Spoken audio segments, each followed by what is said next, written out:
Nah, tapi sebelum kita ada mobile app, kita do it manually. Of course, at the end of the day, kita harus ngajarin mereka karena most of the vendors mungkin masih gaptek gitu kan. Kita harus ngajarin mereka dan kita biasanya assign account managers yang bakal menghubungi mereka kayak 2 bulan sekali, sebulan sekali untuk kasih tahu how to use brand story dan lain sebagainya untuk educate mereka. Dan ini masuk yang ke current tahu soalnya dia kan bakal ada banyak owners yang memang sebelumnya kan semuanya manual dan sekarang mereka akhirnya harus tetap update semua hal di dashboardnya current tahu gitu. Dan berarti account manager itu dia dari acquire yang pertama kali sampai nanti dia retention juga tetap orang yang sama gitu ya. Kalau sebagai founder, apa sih key yang harus dimiliki oleh orang founders? Karena kan selama berjalan pasti ada ups and downs segala macam. Mungkin termasuk gimana dia harus bawa anak-anaknya itu untuk sama-sama menuju satu vision yang sama. Apa sih key factor yang harus dimiliki oleh seorang founder? Oh oke. Balik lagi kan saya semua yang di sini is a leader gitu kan. You guys leading people dan aku percaya juga tiap orang punya strength karakter yang beda-beda gitu ya. Ada yang leadnya based on numbers, ada yang leadnya based on motivations, ada yang ya kan beda-beda stylenya. Nah kalau nggak ada yang benar nggak ada yang salah, tapi kalau kayak in my case, I think the key is to keep seeing a big picture. We can do micromanage, but kita nggak boleh hilang big picture dari macro manage yang the company yang kita jalanin gitu kan. And on top of that, kita juga have to always harus cepat untuk iterate ya. I keep changing my decisions on the micromanage gitu, karena I see data gitu kan, and I react based on data and also intuition gitu. At the end of the day, it's also combining this. It's very important for you to really understand your data, your customer feedback, and then most importantly to create a certain set of metrics of your business yang meaningful, yang lu bisa pakai untuk everyday decision making sih. Jadi selama perjalanan itu tetap harus punya planning yang jauh, tapi tetap fleksibel lah ya selama perjalanan itu ya. Visi harus selalu stick, cuma cara untuk pergi ke sananya kita bisa iterate gitu kan. Dan understand this bahwa you guys not doing sprint, you guys doing marathon gitu kan. Jadi jangan sampai kalian ngebut di awal terus burn out, ya itu aku juga ngeliat kayak banyak yang seperti itu, semuanya dikebut sprint gitu kan. But this is actually a marathon game. Teman-teman mungkin selama ini udah ngadepin tantangan apa aja sih selama mungkin 3 bulan di ID Box gitu? Mungkin Nade karena email kan udah cukup gede.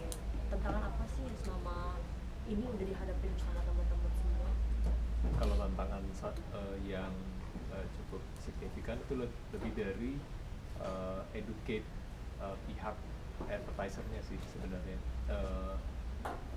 Mungkin mereka biasanya kan advertising ya kalau tradisional media ada TV, radio.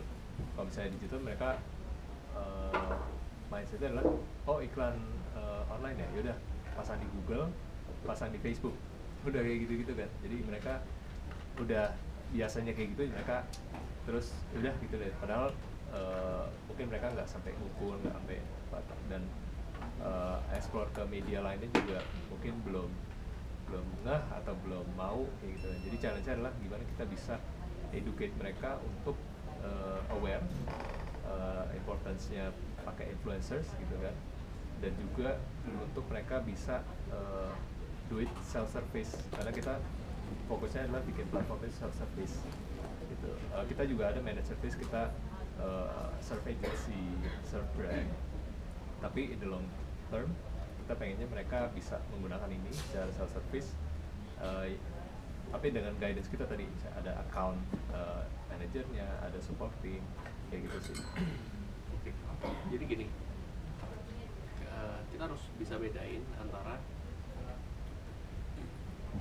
big companies, mungkin like Fortune 500 companies, sama startup atau small medium business. Karena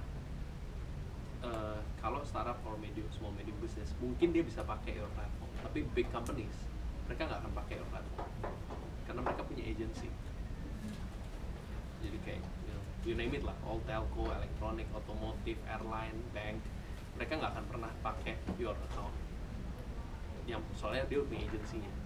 Dan ini aku ngomong big companies dulu ya. Kalau big companies mungkin ada yang namanya brand manager atau marketing manager gitu ya. Dimana brand manager, marketing manager ini biasanya in big companies mereka harus manage 4 agency. 5 bahkan. Jadi media agency, media ini yang mengallocate berapa persen ke TV, berapa persen ke digital, berapa persen radio, print, mereka allocate and then let's say 70% di TV, berapa persen ke Trans TV, berapa persen ke SCTV, Oke, di SCTV mau pasangnya hari apa aja, pas siaran apa, mereka yang planning the whole media budget, media agency. Besok ada advertising agency ini yang bikinin materinya. Oke, saya mau pasang di TV, mau bikin apa kontennya, ini yang bikin advertising agency. Besok ada digital agency, yang sometimes digital agency juga manage digital budgetnya, media budgetnya. Kalau enggak, yang manage ini digital agency yang bikinin asetnya. Ada PR agency yang ngurusin all the close communication, press release, press conference, crisis dan sebagainya. Ada activation, CRM agency juga. Nah, when it comes to this, artinya kamu harus build relationship sama PR agency, digital agency, media agency-nya. White label mungkin ketiga ini, ya kan? Tapi untuk mereka pakai your ini, mereka nggak mungkin ada waktu. Nah, tips aku, kalaupun kamu mau approach ini nggak apa-apa. Dia bilang, oh ya ini bagus nih, paling dikasih tau, lo ngomong ya ke PR agency gua, nanti gua endorse, you go ahead, nanti kita bakal beli melalui PR agency. Nah, tapi yang paling penting, marketing manager ini nih seumuran kita nih, masih muda gitu ya, mungkin mid 30 atau early 30, masih very open minded, pengguna sosial media. Artinya dia tahu, oh iya, aku follow tuh si ini, iya bener, efektif sih kalau dia ngepost di Instagram dia atau di Twitter dia gitu. Aku suka baca, aku suka like, aku suka follow brand yang dia mention gitu kan. Dia tahu efektif, tapi dia harus mempertanggungjawabkan ke bosnya kan, which is lu spend segitu apa result. Nah, artinya dia harus di-educate dong, how to measure buzzer campaign, how to measure that, how to measure, oke, aku taruh 20 juta bayar si influencer ini bikin 3 post di Instagram. Oke, likes-nya dapat sekian. Artinya apa sih likes itu? Relevansinya to my brand tuh apa? Dia akan ditanya itu sama marketing director-nya. Terus kalau dapat 2000 likes bagus nggak? How do you define 2000 likes bagus compare to 3000? Komennya berapa? Emang artinya apa kalau komennya segini? You need to be able to be responsible for that, ya kan? Kalau nggak bisa jawab, then you need to create certain benchmarks sehingga kamu bisa jawab bahwa okay, this campaign is successful dan sebagainya. Only by you create a certain set of metrics, this marketing manager educate the marketing director about that metrics, mereka akan terus ngeglontorin gitu. Tapi kalau kamu nggak able to itu, ya mereka akan coba-coba doang. Ini cuma akan dijadikan side dishes aja. Oh, ada sisa budget nih, ya Google, Facebook pertama sisa budget, ya udah deh, boleh deh gue kasih ke buzzer, sisa budget, you know. Nah, itu yang terjadi. Tapi kalau misalkan SMB, there is a potential untuk mereka bisa langsung pakai itu, karena mungkin mereka nggak bisa afford agency, mereka semua manage in house. Gimana tadi? Langsung kayak kalau gitu, bener juga gitu. Oke, dari Glenn sama ada mungkin Ardo, Andi ada pertanyaan lagi? Paling itu sih, tadi yang anchor tenant acquisition itu. Nah, kan selain mungkin karena udah kenal gitu, apakah Bright Story sendiri kayak kasih offer yang lebih ke mereka kayak free service lifetime atau apa untuk enggak? Ya, lebih karena mereka teman jadi lebih gampang buat di-acquire aja gitu. Karena anyway bisnis kita kan kalau kamu nggak bayar, kredit kamu habis kan, profile tetap ada, cuma kamu udah nggak dapet inquiries lagi aja. Jadi buat mereka ya udah, paling aku bikin pertama kali mungkin dari the first 100 yang kita acquire mungkin cuma 40% yang masih aktif. Nah, 60% ya udah, gue nggak butuh, gue sibuk banget banyak kerjaan. Jadi but it's nice to have them on our platform.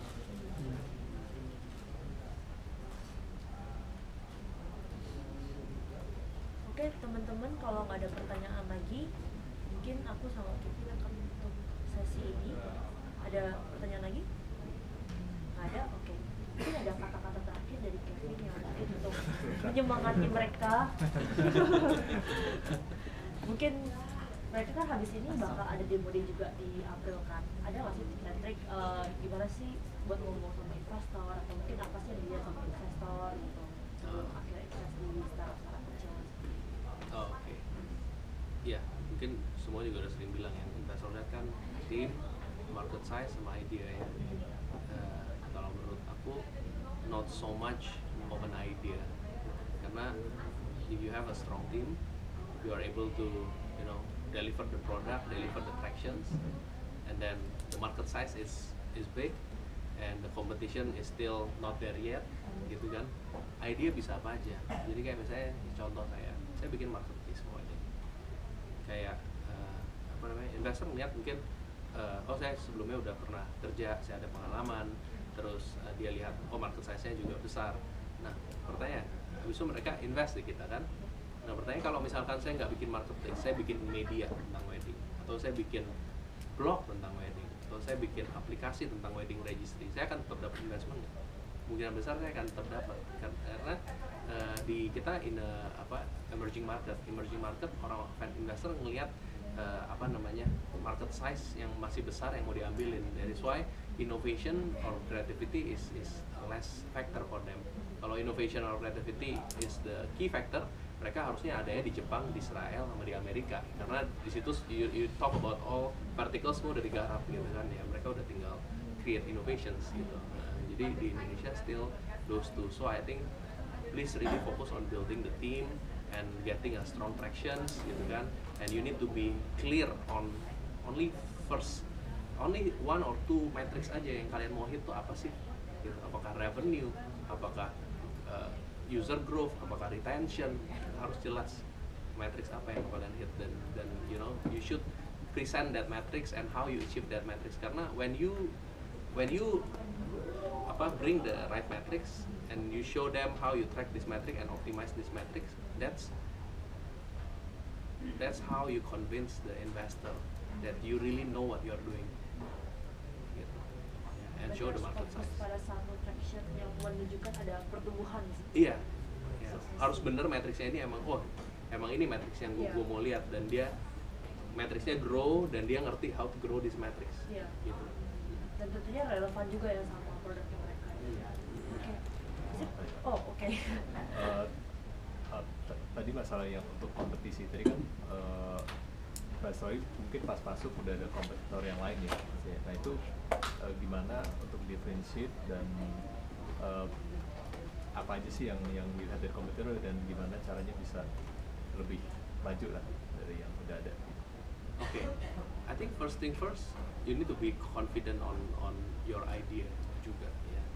Karena of course sebelum bikin company kita lihat competition dan kamu harus tahu, I can definitely beat them.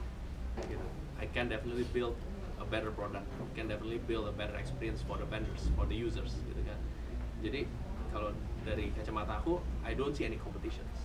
Karena I really think I'm building something that is much better than what the market currently has to offer. Gitu. Kalau misalnya kamu udah confident ya, just go ahead. Tapi kalau misalnya ternyata I think gue akan bikin mirip-mirip nih sama yang lain gitu loh. Then you need to be really focus on one value proposition yang mungkin mereka nggak tap, dan menang di value proposition itu, and you need to be really strive from the execution standpoint. Karena kalau kalau investor lihat, ini kan investor bisa bandingin your product and their product. Kalau your product is much more superior, nggak perlu ngomong apa-apa. Ya lu lihat aja the current market seperti apa, and you show them your product. Gitu.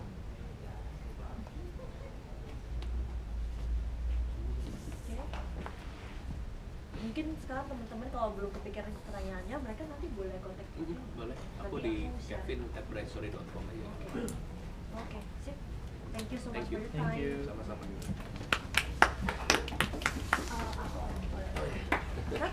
Ya. Oh ya, pernah ketemu ya kita kan?